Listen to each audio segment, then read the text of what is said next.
வணக்கம். இன்னைக்கு நாம நவம்பர் 19, 2025 புதன்கிழமைக்கான லூக்கா நற்செய்தியிலிருந்து ஒரு ஓமை, அப்புறம் கபேயர் புத்தகத்திலிருந்து ஒரு தாயோட வீரக்கதை. கூடவே ஒரு திருப்பாடல், அப்புறம் இந்த ஊமைக்கு போப் பிரான்சிஸ் கொடுத்த ஒரு மாடர்ன் விளக்கம். கரெக்ட்.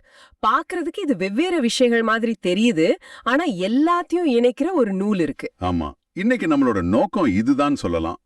ஒரே மாதிரியான ஒரு சவால ரெண்டு பேரு சந்திக்கும் போது ஒருத்தர பயம் எப்படி முடக்கி போடுது, இன்னொருத்தர நம்பிக்கை எப்படி உச்சத்துக்கு கொண்டு போகுது.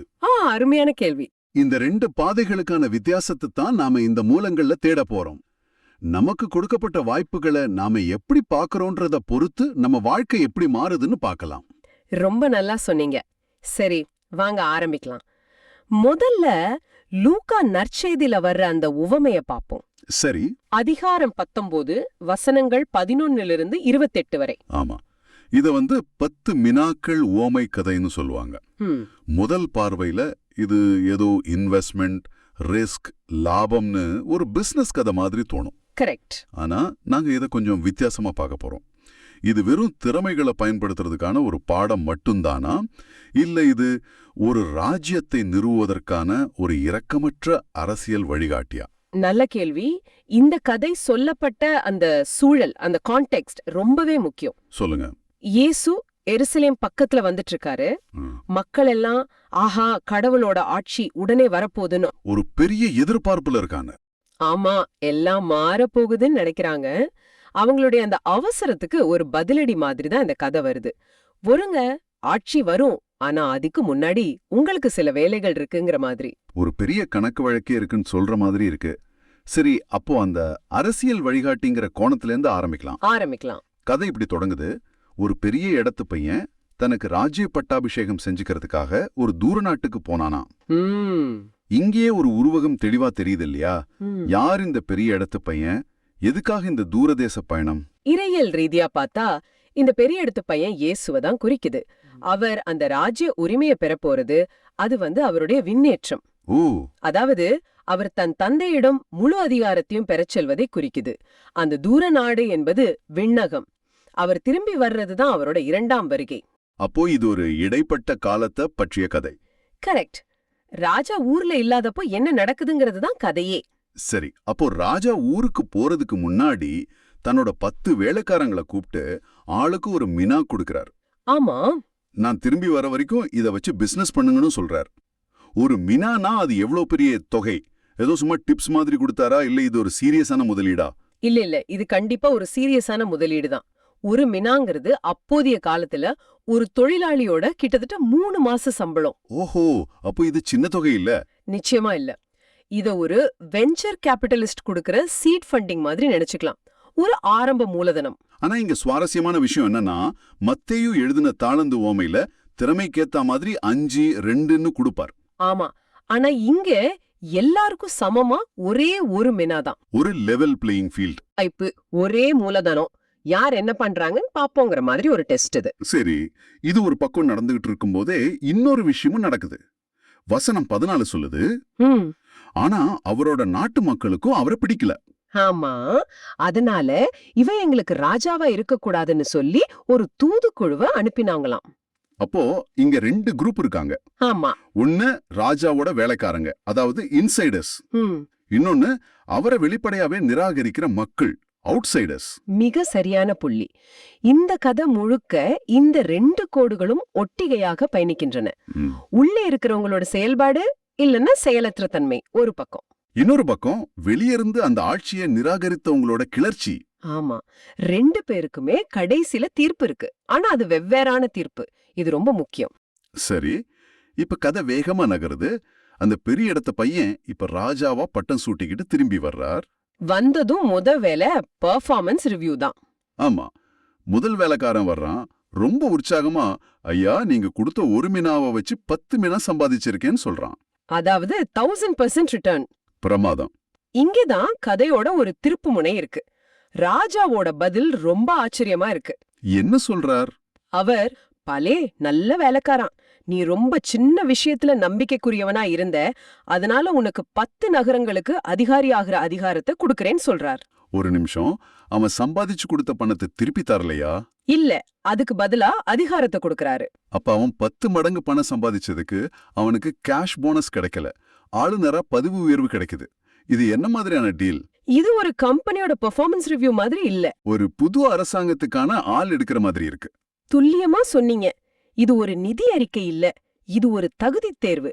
இந்த உலகத்துல கடவுள் நமக்கு கொடுக்கிற சின்ன பொறுப்புகளை, அந்த ஒரு மினாவ நாம எப்படி பயன்படுத்துறோமோ அதுதான் வரப்போற ராஜ்யத்துல நமக்கு கிடைக்க போற பெரிய பொறுப்புகளோட அளவை தீர்மானிக்குது. அதேதான்.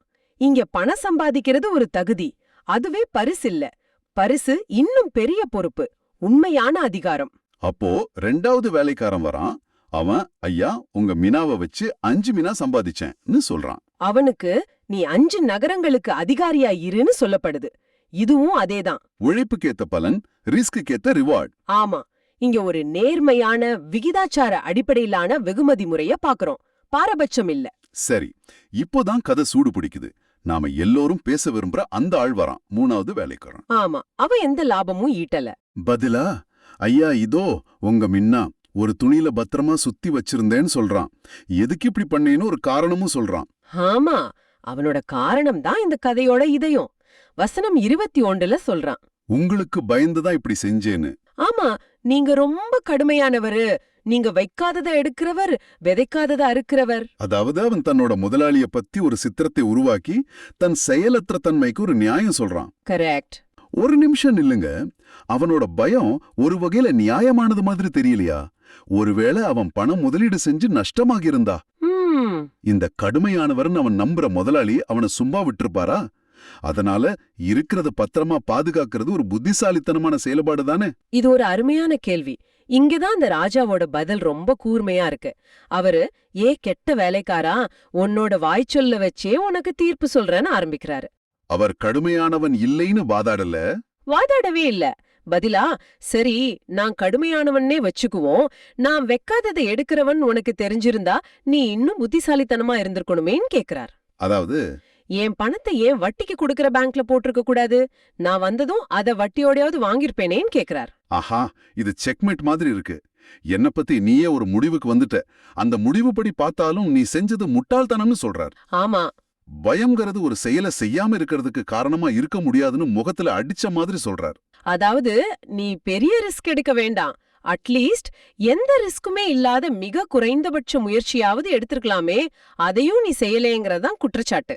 இது ஒரு முக்கியமான விஷயத்த நமக்கு காட்டுது.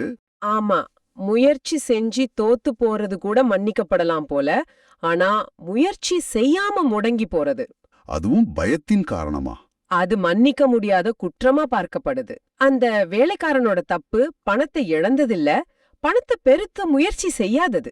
அவன் அந்த ராஜாவோட நோக்கத்துல பங்கு எடுக்கவே இல்ல. சரியா சொன்னீங்க. அதுக்கப்புறம் நடக்கிறது இன்னும் விவாதத்துக்குரியது. அந்த ராஜா அங்க நிக்கிறவங்க கிட்ட அந்த ஒரு மினாவை அவன் கிட்ட இருந்து எடுத்து 10 மினா வச்சிருக்கிறவனுக்கு கொடுங்கன்னு சொல்றாரு. உடனே சுத்தி நிக்கிறவங்க, ஐயா, அவங்கிட்ட ஏற்கனவே 10 மினா இருக்கேன்னு சொல்றாங்க. இது ரொம்ப இயல்பான மனித எதிர்வினை. ஆமா, ஏற்கனவே நிறைய வச்சிருக்கிறவனுக்கு எதுக்கு இன்னும் கொடுக்கணும்? இல்லாதவனுக்கு தானே கொடுக்கணும். ஆனா அதுக்கு ராஜா சொல்ற பதில் பைபிள்லயே ரொம்ப பிரபலமான, அதே சமயம் ரொம்ப சர்ச்சைக்குரிய ஒரு வரி. உள்ளவனுக்கு இன்னும் கொடுக்கப்படும், இல்லாதவனுக்கிட்ட இருந்து அவன்கிட்ட இருக்கிறதும் புடுங்கப்படும். இது என்ன அநியாயமா இருக்கு? பணக்காரன் இன்னும் பணக்காரன் ஆகிறத ஆதரிக்கிற மாதிரி இல்லையா? இத வெறும் பணம் சொத்துங்கிற கண்ணோட்டத்துல பார்த்தா அப்படிதான் தோணும். ஆனா இந்த ஓமையோட பின்னணியில உள்ளது இல்லாததுங்கிறது பணத்தை மட்டும் குறிக்கல. அப்போ வேற எதை குறிக்குது? அது வாய்ப்புகள், திறமைகள், பொறுப்புகள், அதையெல்லாம் கையாளும் திறன், ஆர்வம் எல்லாத்தையும் குறிக்குது. யார் தங்களுக்கு கொடுக்கப்பட்டதை சரியா பயன்படுத்தி தங்களோட திறனை நிரூபிக்கிறாங்களோ அவங்களுக்கு இன்னும் பெரிய பொறுப்புகளும் வாய்ப்புகளும் கொடுக்கப்படும். யார் தனக்கு கொடுத்த வாய்ப்பை முடக்கி வச்சு என்னால முடியாது, எனக்கு பயம்னு சொல்றாங்களோ அவங்க கிட்ட இருக்கிற அந்த ஆரம்ப வாய்ப்பும் பறிக்கப்படும். இது பயன்படுத்து அல்லது இழந்துவிடு தத்துவம். Use it or loose it. சரி, இப்போ இன்சைடர்ஸோட பெர்ஃபார்மன்ஸ் ரிவ்யூ முடிஞ்சது. ஆனா கதை இங்க முடியல. கடைசியா ஒரு அதிர்ச்சியான, ரத்தம் தெரிக்கிற மாதிரி ஒரு கட்டளை வருது. வசனம் 27, நான் ராஜாவா இருக்கிறத விரும்பாத என் எதிரிகளை இங்க கொண்டு வந்து என் கண்ணு முன்னாடியே வெட்டி கொள்ளுங்க. இது ரொம்ப வன்முறையா இரக்கமற்றதா இருக்கே. ஒரு உருவக கதையா இருந்தா கூட இயேசு ஏன் இப்படி ஒரு படுகொலை காட்சியை தன் கதைக்கு முடிவா தேர்ந்தெடுக்கணும்? ஆமா, இது நவீன வாசகர்களுக்கு ஜீரணிக்கவே முடியாத ஒரு பகுதி. இத நேரடி அர்த்தத்துல பார்க்காம அந்த உவமையோட அரசியல் பின்னணியில பார்க்கணும். நாம ஆரம்பத்துல பேசின மாதிரி. ஆமா, இங்க 2 குழுக்கள் இருக்காங்க, வேலைக்காரங்க, எதிரிகள். இப்போ 2 பேருக்குமான தீர்ப்பு வழங்கப்படுது. செயலற்ற வேலைக்காரனுக்கு கிடைச்ச தண்டனை என்ன? அவன்கிட்ட இருந்த மீனா பறிக்கப்பட்டு அந்த சிஸ்டத்துல இருந்து வெளியேற்றப்பட்டான். அதாவது அவன் ஃபயர் செய்யப்பட்டான். அப்போ ராஜாவோட ஆட்சியை வெளிப்படையா எதிர்த்த எதிரிகளுக்கு கிடைக்கிற தீர்ப்பு முழுமையான அழிவு. அப்போ 2 வெவ்வேறு வகையான தீர்ப்புகள். உள்ளே இருந்து சரியா செயல்படாததுக்கு ஒரு தீர்ப்பு, வெளியே இருந்து மொத்தமா எதிர்க்கிறதுக்கு இன்னொரு தீர்ப்பு. சரியா சொன்னீங்க. இந்த உவமை கடவுளோட ராஜ்யத்தை பத்தி 2 உண்மைகளை சொல்லுது. ஒன்னு, அந்த ராஜ்யத்துக்குள்ள இருக்கிறவங்களுக்கு ஒரு பொறுப்பு இருக்கு, கணக்கு கேட்கப்படும். செயலற்ற தன்மைக்கு கடுமையான விளைவுகள் உண்டு. 2வது, அந்த ராஜ்யத்தையே நிராகரிக்கிறவங்களுக்கு கிடைக்கிற தீர்ப்பு அதை விட கடுமையானது. செயலற்ற விசுவாசத்துக்கும் செயல் மிகுந்த எதிர்ப்பிற்கும் உள்ள வித்தியாசத்தை இந்த கதை காட்டுது. இது இயேசுவோட வழக்கமான அன்பு, கருணைங்கிற போதனைகள்ல இருந்து ரொம்பவே மாறுபட்டிருக்கே. ஆமா, ஆனா அந்த சூழலை மறுபடியும் நினைச்சு பாருங்க. மக்கள் அவரை ஒரு அரசியல் புரட்சியாளரா பாக்குறாங்க. அவர் எருசலேம்குள்ள நுழைஞ்சதும் ஒரு உடனடி சொர்க்கத்தை நிறுவிடுவார்னு நினைக்கிறாங்க. ஆனா இயேசு என் ராஜ்யம் நீங்க நினைக்கிற மாதிரி இல்லைன்னு சொல்றார். அதுக்கு ஒரு இடைப்பட்ட காலம் இருக்கு. அந்த நேரத்துல உங்களுக்கு பொறுப்புகள் இருக்கு. கடைசியில கணக்கு கேட்கப்படும். எதிர்த்தால் அழிவு நிச்சயம்னு ஒரு கடுமையான எச்சரிக்கைய கொடுக்கறாரு. அவங்களோட எளிமையான உடனடி எதிர்பார்ப்புகளை இது கலைச்சு போடுது. ஆமா, இது ஒரு சுகமான கதை இல்ல, இது ஒரு எச்சரிக்கை கதை. ஆக இந்த கதை வெறுமனே தனிப்பட்ட ஆன்மீக பயணம் பற்றியது மட்டுமல்ல, ஒரு வரவிருக்கும் ஆட்சியின் அரசியல் யதார்த்தத்தையும் அது அப்பட்டமா காட்டுது. ஆம், இது கேட்பவர்களை சவால் செய்யும் ஒரு கதை. அந்த காத்திருப்பு காலத்துல சோம்பேறியா இருக்கிறதுக்கும் வெளிப்படையா கிளர்ச்சி செய்யறதுக்கும் உள்ள வித்தியாசத்தை இது தெளிவா காட்டுது. ஆனா ராஜாவோட பார்வையில 2மே ஏற்றுக்கொள்ள முடியாதவை. ஆமா, ஒன்று நீக்கப்படுவதற்கு வழிவகுக்கிறது, மற்றொன்று அழிக்கப்படுவதற்கு. ஆக முதலீடு, இடர் மற்றும் பொறுப்பு பற்றிய இந்த கதையை நாம பார்த்தோம். இது ஒரு வரவிருக்கும் பேரரசை பற்றிய எதிர்பார்ப்புகளை நிர்வகிப்பதில் தொடங்கி செயலற்ற தன்மை மற்றும் நீரடியான நிராகரிப்பு ஆகிய 2ற்குமான கடுமையான தீர்ப்புடன் முடிவடைகிறது. இந்த கதை கேட்பவரான உங்களை நேரடியாக சிந்திக்க தூண்டுகிறது இல்லையா? நிச்சயமா. இது ஒரு இதமான கதை அல்ல. நமக்கு கொடுக்கப்பட்ட மினாக்களை, அதாவது நமது திறமைகள், பரிசுகள் அல்லது வாய்ப்புகளை நாம் என்ன செய்கிறோம், குறிப்பாக இந்த காத்திருப்பு காலத்தில் என்பதை பற்றி நம்மை நாமே கேள்வி கேட்க வைக்குது. பயந்து மூளையில் உட்கார்ந்திருக்கிறோமா அல்லது தைரியமாக முதலீடு செய்கிறோமா என்பதுதான் கேள்வி. ஆமா, போப் பிரான்சிஸ் அவர் இந்த ஊமையை பத்தி பேசும்போது இந்த பயத்தோட ஆணி வேரையே பிடிக்கிறார். ஓ அப்படியா? ஆமா, அவர் என்ன சொல்றாருன்னா, பயம் நம்மள முடக்கி போடும், மோசமான முழுவுகளை எடுக்க வைக்கும். அந்த 3வது வேலைக்காரனுக்கு நடந்தது அதுதான். சரி. ஆனா இங்க நாம கவனிக்க வேண்டியது என்னன்னா, போப் சொல்ற இந்த பயம் ஏதோ போர்க்களத்துல வர்றது மட்டும் அல்ல. உங்களுக்கே யோசிச்சு பாருங்க. அன்றாட வாழ்க்கையிலயா? ஆமா, ஒரு புது வேலையை தொடங்க தயங்குறது, ஒரு நல்ல ஐடியாவை மேனேஜர் கிட்ட சொல்ல தயங்குறது, ஓ, அல்லது ஒரு உறவுல உண்மையை பேச பயப்படுறது, இது எல்லாமே அந்த 3வது வேலைக்காரனோட பயம்தான். அட, இப்படி யோசிக்கவே இல்ல. நமக்கு கொடுக்கப்பட்ட மீனாவ, அதாவது வாய்ப்ப கைக்குட்டையில கட்டி வைக்கிறதுக்கு சமம். சரியா சொன்னீங்க. போப்போட பார்வையில அந்த வேலைக்காரனோட உண்மையான பிரச்சனை முதலாளியோட குணம் இல்ல. அப்ப என்னவா? முதலாளிய பத்தி அவன் மனசுல வச்சிருந்த தவறான சித்திரம் தான். கடவுளை, அதாவது நமக்கு வாய்ப்புகளை தர்ற சக்திய நம்மள தண்டிக்க காத்துக்கிட்டு இருக்கிற ஒரு கடுமையான எஜமானரை நாம பார்த்தான். நம்ம வாழ்க்கையில ஒரு அடி கூட எடுத்து வைக்க முடியாது. அதுதான், அந்த பயமே நம்மள முடக்கி நம்மள நாமே அழிச்சுக்க வழி செஞ்சிடும். சரி, இப்போதைக்கு பயம் எப்படி ஒரு வாய்ப்பை வீணாக்குதுன்னு பார்த்தோம். இனி நம்பிக்கையோட மறுபக்கத்தை பார்க்கலாம். சரி, நாம பார்த்தது ஒரு கற்பனையான பயம். அது உண்மையானதா இல்லையான்னு கூட நமக்கு தெரியாது. ஆனா இப்ப நாம பார்க்க போற கதை அப்படி இல்ல. இல்லவே இல்ல. உண்மையான உயிருக்கே ஆபத்தான ஒரு சூழலை பத்தினது. ஆமா, நாம பார்க்க போற கதை விவிலியத்தோட பழைய ஏற்பாட்டுல இருக்கிற மக்கபேயர் புத்தகத்திலிருந்து வருது. இது யூத மக்களோட வரலாறு, நம்பிக்கை மற்றும் அவங்களுடைய அடையாளத்துக்காக அவங்க நடத்தின போராட்டத்தை பத்தின ஒரு முக்கியமான நூல். அதுல வர்ற ஒரு தாயோட கதை. ஆமா, அந்த தாயோட கதை நாம பேசிக்கிட்டு இருக்கிற பயம் மற்றும் நம்பிக்கை அன்னோ கருத்துக்கு ஒரு சக்தி வாய்ந்த மறுபக்கத்தை காட்டுது. கதை இதுதான். ஒரு தாய், அவளோட 7 மகன்கள் எல்லாரையும் அரசன் கைது செஞ்சுட்டான். யூத சட்டப்படி தடை செய்யப்பட்ட பன்றி இறைச்சியை சாப்பிடச் சொல்லி எல்லாரையும் சித்திரவதை செய்றான். அந்த தாய் தன்னோட கண்ணு முன்னாடியே தன்னோட 7 மகனுகளும் ஒவ்வொருத்தரா ஒரே நாள்ல கொல்லப்படுறத பாக்குறா. நினைச்சு பார்க்கவே நெஞ்சு பதறுது. கொஞ்சம் யோசிச்சு பாருங்க. ஒரு பக்கம் அரசன் அந்தியோக்கு அவனோட முழு அதிகாரத்தோட நிக்கிறான். இன்னொரு பக்கம் ஒரு தாய், அவங்களோட 7 மகன்கள். அவங்க கிட்ட இருக்கிற ஒரே பலம் அவங்களோட நம்பிக்கை மட்டும்தான். அந்த அரசன் அவங்களோட புனித சட்டங்களை மீற சொல்றான். மறுத்தா நினைச்சு பார்க்க முடியாத சித்திரவதை மரணம். இது வெறும் ஒருத்தர் சொல்றத கேட்கறது கேட்காதது பத்தின கதை இல்ல. இல்லவே இல்ல. இது ஒரு முழுமையான அரசியல் அதிகாரத்துக்கும் அசைக்க முடியாத ஆன்மீக நம்பிக்கைக்கும் இடையில நடக்கிற ஒரு நேரடி மோதல். இதுல சுவாரஸ்யமான விஷயம் என்னன்னா, இந்த குடும்பத்தோட எதிர்ப்பு ஆயுதங்களால இல்ல, வார்த்தைகளாலையும் அவங்களோட உறுதியாலையும் நடக்குது. இன்னைக்கு நாம குறிப்பா அந்த தாயோட கடைசி மகன் கிட்ட பேசுற உரையாடல்ல கவனம் செலுத்த போறோம். அதுக்குள்ள எவ்ளோ ஆழமான விஷயங்கள் இருக்குன்னு பார்க்கலாம். சரி, வாங்க ஆரம்பிக்கலாம். தாய மிகவும் போற்றத்தக்கவர் அப்படின்னு ஒரு வரி சொல்லுது. ஆனா அது கூட ஒரு சின்ன வார்த்தை மாதிரி தான் எனக்கு தோணுது. ஒரே நாள்ல தன்னோட கண் முன்னாடியே தன்னோட 7 மகன்களும் ஒருத்தர் பின் ஒருத்தரா கொடூரமா கொல்லப்படுறத பாக்குறாங்க. ஒரு மனுஷனால, ஒரு தாயால இது எப்படி தாங்கிக்க முடியும்? ஆண்டவர் மேல அவங்க வச்சிருந்த அசைக்க முடியாத நம்பிக்கையால எல்லாத்தையும் பொறுத்துக்கிட்டாங்க. இது என்ன மாதிரியான ஒரு மனநிலை? இங்கதான் நம்ம கொஞ்சம் ஆழமா பார்க்கணும். இது வெறும் சகிப்புத்தன்மை இல்ல. அவங்க பெரிய பண்பை ஆண்மை பண்போடு இணைத்து மகன்களுக்கு அறிவுரை சொன்னாங்கன்னு இருக்கு. அந்த காலத்துல ஆண்மை பண்பு அப்படிங்கிறது தைரியத்தையும் உறுதியும் குறிக்கிற ஒரு சொல்லா இருந்துச்சு. ஓ, அப்போ ஒரு வீரனுக்குரிய மன உறுதி மாதிரி? கரெக்ட். ஒரு தாயோட இயல்பான பாசத்தோட ஒரு வீரனுக்குரிய மன உறுதியையும் சேர்த்து அவங்க வெளிப்படுத்துறாங்க. அவங்களுக்கு வலி இல்லாம இல்ல, ஆனா அந்த வலியே அவங்களோட நம்பிக்கை வழி நடத்துது. அவங்க ஒவ்வொரு மகனுக்கும் கொடுக்கிற ஊக்கம் அது வெறும் ஆறுதல் வார்த்தைகள்ல, அதுவே அந்த அடக்குமுறைக்கு எதிரான ஒரு மிகப்பெரிய எதிர்ப்பு செயல். இதுல எனக்கு ஒரு விஷயம் ரொம்ப ஆச்சரியமா இருந்துச்சு. சொல்லுங்க. அவங்க ஒவ்வொரு மகன்கிட்டயும் அவங்களோட தாய்மொழியில பேசுறாங்கன்னு குறிப்பா சொல்லப்பட்டிருக்கு. அரசன் முன்னாடி அவனோட மொழியில பேசாம தங்களோட மொழியில பேசுறது, அதுக்குள்ள பெரிய அர்த்தம் இருக்கு இல்லையா? நிச்சயமா.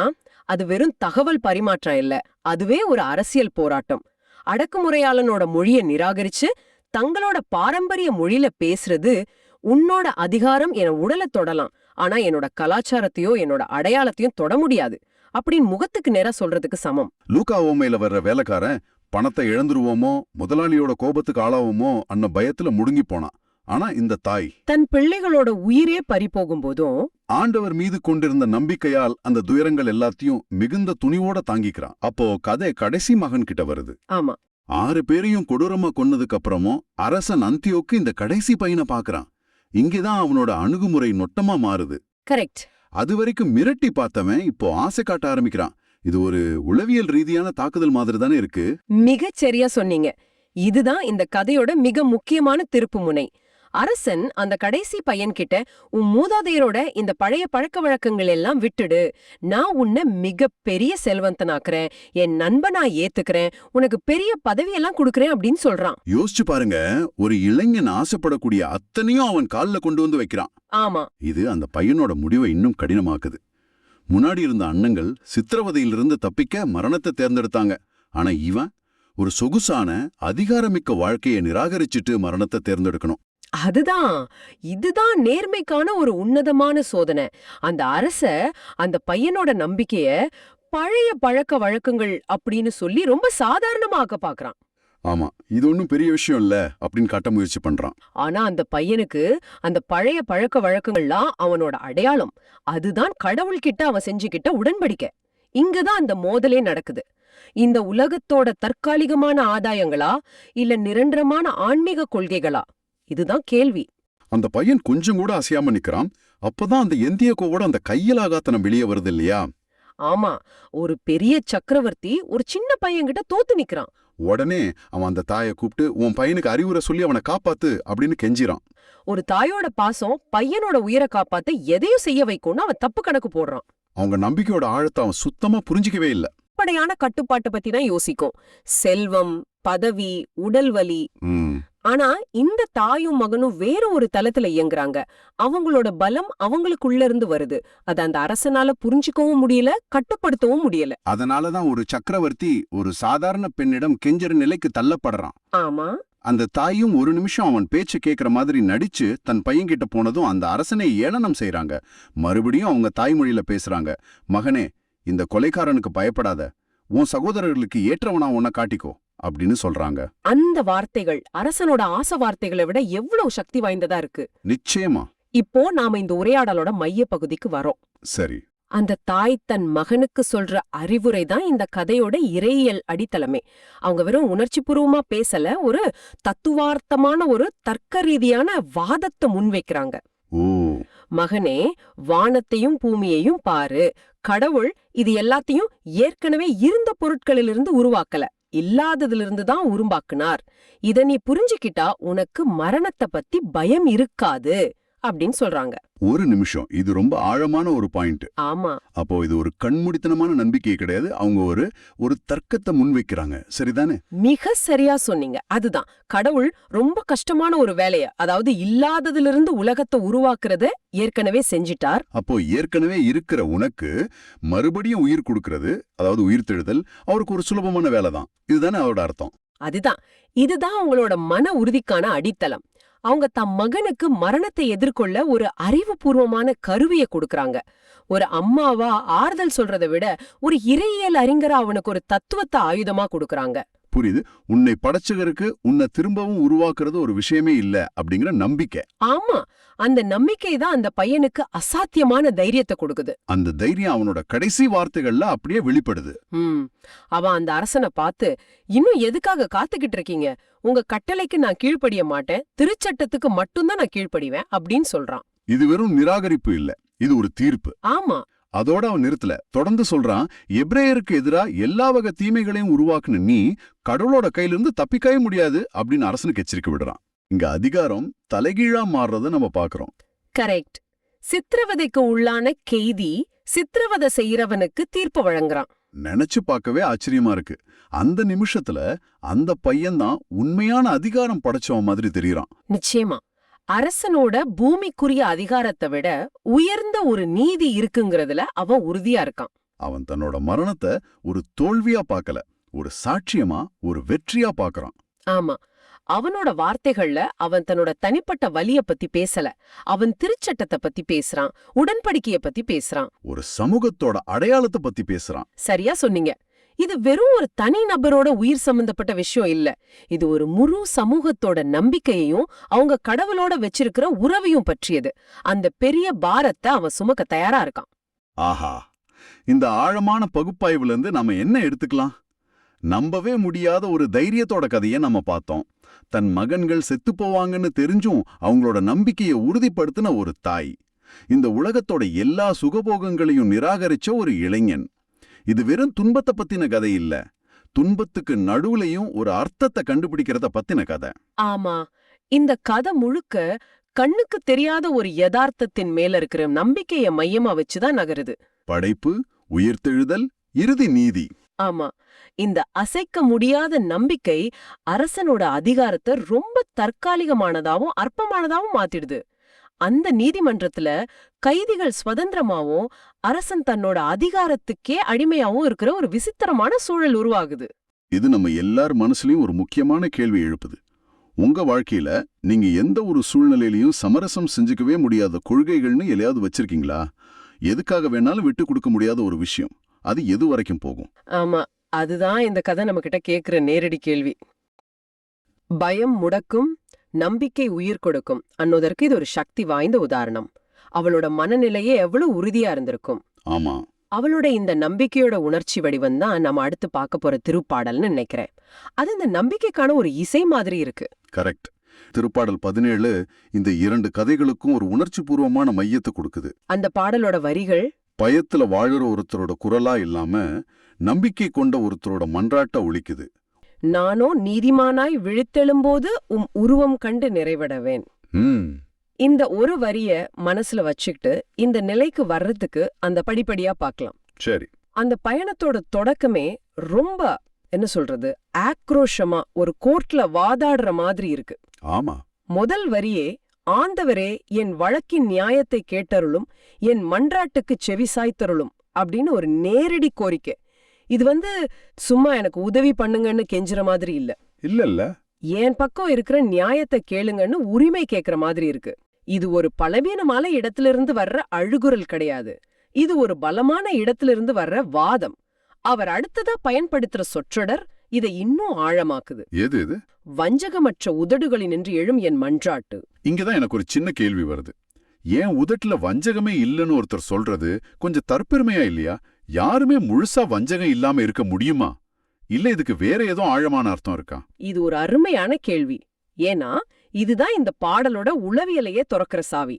அவர், நான் என் வாழ்க்கையில ஒரு தப்பும் செய்யாத புனிதன் அப்படின்னு சொல்லல. மாறாக இந்த ஸ்பெசிபிக் பட்ட வழக்குல, இந்த விஷயத்துல நான் சொல்றதுல எந்த பொய்யும் இல்ல, எந்த மிகைப்படுத்தலும் இல்லன்னு ரொம்ப ஆணித்தரமா சொல்றார். ஒரு கோர்ட்ல சத்தியப்பிரமாணம் எடுக்கிற மாதிரி. அதேதான். ஒரு நீதிமன்றத்துல ஒருத்தர் சத்தியப்பிரமாணம் எடுத்துட்டு நான் சொல்ல போறதெல்லாம் உண்மையேன்னு சொல்றதுக்கு சமம். அந்த மனநிலையில தான் அவர் பேசுறார். சரி சரி. அநியாயமா குற்றம் சாட்டப்படும் போது ஒரு மனுஷனுக்கு முதல்ல வர்ற எண்ணம், நான் சொல்றதுதான் நிஜம், அதை கேளுங்க என்பதுதான். அந்த உண்மை குரல் தான் இது. அப்போ இது ஒரு தார்மீக மேட்டிமைத்தனம் இல்ல, இது ஒரு சட்டபூர்வமான நிலைப்பாடு. கரெக்ட். இந்த வழக்குல என் தரப்பு வாதம் உண்மையானதுன்னு சொல்றார். புரியுது. சரி, ஒரு லீகல் கேஸ் மாதிரி ஆரம்பிச்சிடுச்சு. ஆனா அடுத்ததா 5வது வசனத்துல விஷயம் சட்டத்தை விட்டுட்டு व्यक्तिगत ஒழுக்கத்துக்கு மாறுது. என் நடத்தை உமது பாதைகளில் அமைந்துள்ளது, என் காலடிகள் உமது வழி நின்று புரழவில்லைன்னு திடீர்னு தன் நடத்தையை பத்தி பேச ஆரம்பிக்கிறார். இது எதுக்கு? இதுக்கும் வழக்குக்கும் என்ன சம்பந்தம்? இது ரொம்ப முக்கியமான ஒரு நகர்வு. இத நாம ஒரு கேரக்டர் விட்னஸ்னு சொல்லலாம். Character witness. ஆமா. அதாவது ஒரு வழக்குல சாட்சி சொல்ல வர்றவங்க குற்றம் சாட்டப்பட்டவரோட குணத்தை பத்தி பேசுவாங்க இல்லையா? அவர் அப்படிப்பட்டவர் இல்ல, அவரோட வாழ்க்கை முறை எனக்கு தெரியும்னு சொல்ற மாதிரி இங்க பாடகரே தனக்காக சாட்சி சொல்றார். அவர் சொல்றது இதுதான், நான் இந்த ஒரு விஷயத்துல மட்டும் நேர்மையா இல்ல, என் முழு வாழ்க்கையுமே உங்க வழிகாட்டுதலின்படிதான் அமைஞ்சிருக்கு. என் வாழ்க்கை பாதைய பாருங்க, அதுவே நான் சொல்றது உண்மைக்கு சாட்சியா இருக்கும். இது அவரோட வாதத்துக்கு இன்னும் பலம் சேர்க்குது. இது வெறும் நான் நல்லவன்னு சொல்றது இல்ல, என் வாழ்க்கையே என் சாட்சின்னு சொல்றது ரொம்ப சக்தி வாய்ந்தது. ஆமா. இத தொடர்ந்து 6வது வசனத்துல, இறைவா நான் உம்மை நோக்கி கூப்பிடுகின்றேன், ஏனெனில் நீர் எனக்கு பதில் அளிப்பேர்னு சொல்றார். அந்த ஏனெனிலுங்கிற வார்த்தையில அவ்வளவு ஒரு நம்பிக்கை தெரியுது. நிச்சயமா. எனக்கு பதில் கிடைக்கும் நம்புறேன் அப்படின்னு இல்ல, எனக்கு பதில் கிடைக்கும்னு எனக்கு தெரியுங்கிற மாதிரி இருக்கு. இந்த அசைக்க முடியாத நம்பிக்கை எங்கிருந்து வருது? அது அந்த உறவோட ஆழத்திலிருந்து வருது. இது ஒரு வழி பாதை இல்ல. இன்றைய மொழியில சொன்னா இது ஒரு டேர்ம்ஸ் ஆஃப் சர்வீஸை ஏத்துக்கிற மாதிரி. நான் உங்க விதிகளை பின்பற்றேன், உங்க வழியில நான் நிலைச்சு நிக்கிறேன், பதிலுக்கு நான் கூப்பிடும்போது நீங்க எனக்கு பாதுகாப்பு அளிக்கணும்னு கடவுள்கிட்ட ஒரு நம்பிக்கை ஒப்பந்தம் போடுறாரு. ஒரு ஒப்பந்தமா? இது ஒரு வணிக ஒப்பந்தம் இல்ல, இது ஒரு உறவோட ஒப்பந்தம்.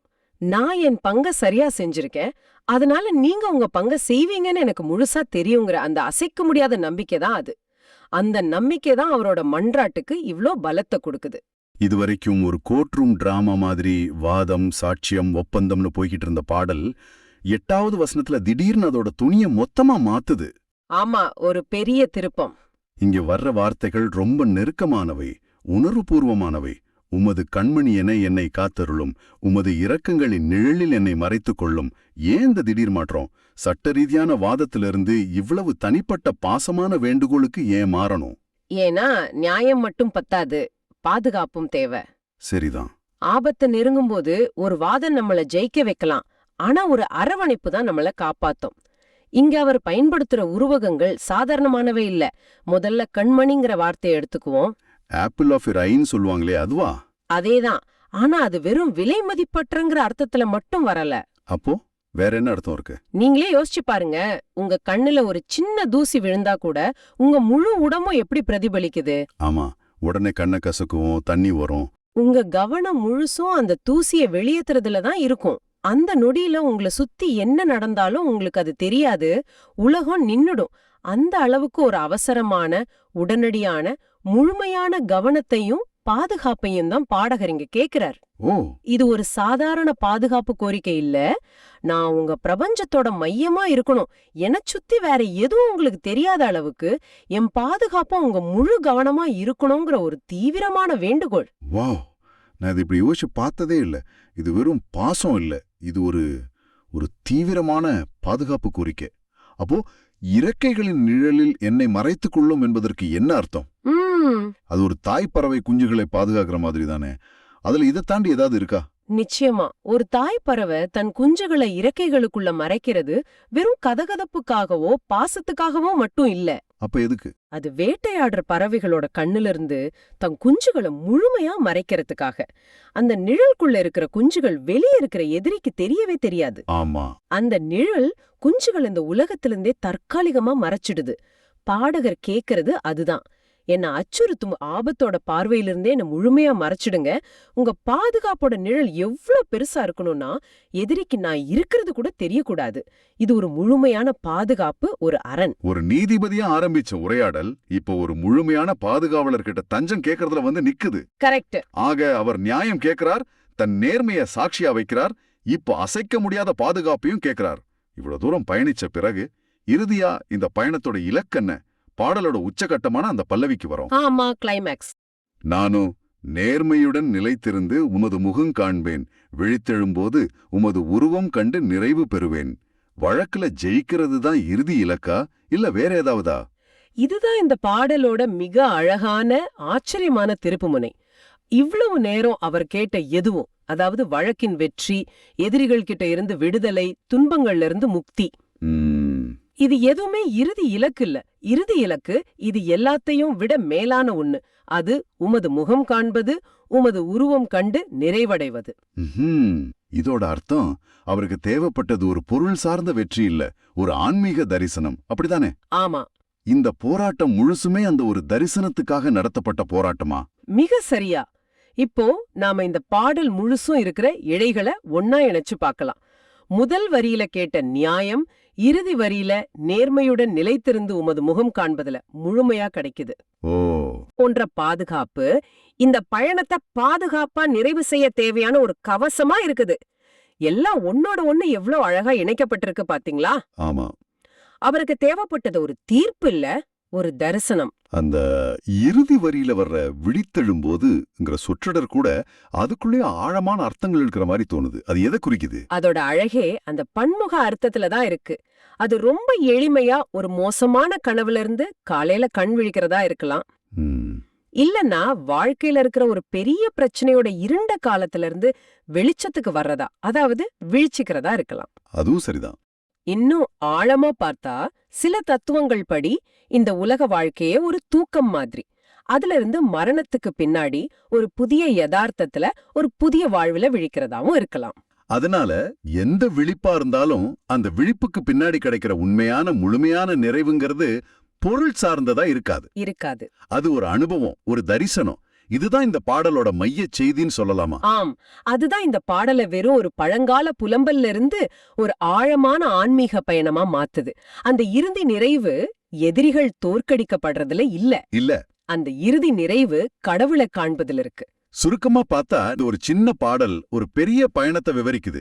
அநீதிக்கு எதிராக குரல் கொடுக்கிற ஒரு சட்ட போராட்டமா ஆரம்பிச்சு நேர்மையான வாழ்வோட உறுதிப்பாட்டின் வழியா பயணிச்சு ஒரு குழந்தையோட தீவிரத்தோட நெருக்கமான பாதுகாப்பை கேட்டு இறுதியில பொருள் சார்ந்த வெற்றிகளை தாண்டி இறை தரிசனத்துல முழுமையான நிறைவை அடையறத காட்டுது.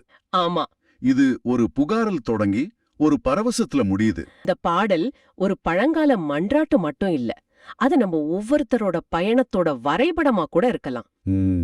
உங்க வாழ்க்கையில நீங்க எப்போவாது அநீதிய உணர்ந்து நியாயத்துக்காக ஏங்கிருக்கீங்களா? உங்க நேர்மையே உங்களுக்கு பாதுகாப்பா இருக்கும்னு நம்பிருக்கீங்களா?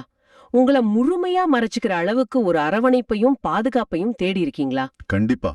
நாம எல்லாருமே நம்ம வாழ்க்கையோட ஏதோ ஒரு கட்டத்துல இந்த உணர்வுகளை கடந்து வந்திருப்போம். இந்த பாடல் அந்த உணர்வுகளுக்கு ஒரு வடிவத்தையும் ஒரு குரலையும் கொடுக்குது. நிஜம்தான். இந்த உணர்வுகள் மனித இனம் இருக்கிற வரைக்கும் இருக்கும். மக்கபேயர் தாய் தன் பிள்ளைகளை இழக்கும்போது உணர்ந்த வலிக்கு மத்தியிலையும் அவள் தன்னை அப்படி ஒரு பாதுகாப்பான இடத்துல உணர்ந்தா அப்படின்றதான் இது காட்டுது. இது செயலற்ற நம்பிக்கை இல்ல. இல்லவே இல்ல. இது செயலுக்கான தைரியத்தை தர்ற நம்பிக்கை. அந்த வேலைக்காரனுக்கு தன் முதலாளி ஒரு வேட்டைக்காரன் மாதிரி தெரிஞ்சான். இந்த தாய்க்கோ கடவுள் ஒரு பாதுகாவலர் மாதிரி தெரிஞ்சார். அந்த பாடலோட கடைசி வரி இன்னும் ஆழமா இருக்கு. நானோ விழித்தெழும்போது உருவம் கண்டு நிறைவடைவேன்னு முடியுது. ஆமா, இது மக்கபேயர் தாயும் மகன்களும் கொண்டிருந்த அந்த மறுவாழ்வு நம்பிக்கைய அப்படியே படம் பிடிச்சு காட்டுது. அவங்க இந்த உலக வாழ்க்கைய ஒரு முடிவா பார்க்கல. அதனால மரணத்தை கண்டு அவங்க பயப்படல. கரெக்ட்.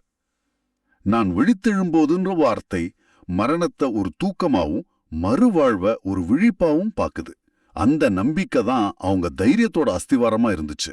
ஆக இன்னைக்கு நாம பார்த்த மூலங்கள் ஒரு சுவாரஸ்யமான பயணத்துக்கு நம்மள கூட்டிட்டு போச்சு. ஆமா, ஒரு பக்கம் தனக்கு கிடைச்ச வாய்ப்ப, திறமைய மீனாவ பயன்படுத்த தவறின ஒரு வேலைக்காரனோட கதை. அவனோட தோல்விக்கு காரணம் அவனோட முதலாளிய பத்தின அவனோட தவறான பயம் நிறைஞ்ச பார்வை. மறுபக்கம் கற்பனை செஞ்சு பார்க்க முடியாத கொடூரத்தை எதிர்கொண்ட ஒரு தாயோட கதை. அவளோட அசைக்க முடியாத தைரியத்துக்கு காரணம் எல்லாத்தையும் உருவாக்கின, உயிரை குடுக்கவும் திரும்ப எடுக்கவும் சக்தி இருக்கிற இறைவன் மேல அவளுக்கு இருந்த ஆழமான நம்பிக்கை. அவ பயத்துக்கு பதிலா நம்பிக்கைய தேர்ந்தெடுத்தா. ஆமா, அதனால சரித்திரத்துல போற்றப்படுற ஒருத்தரா மாறினா.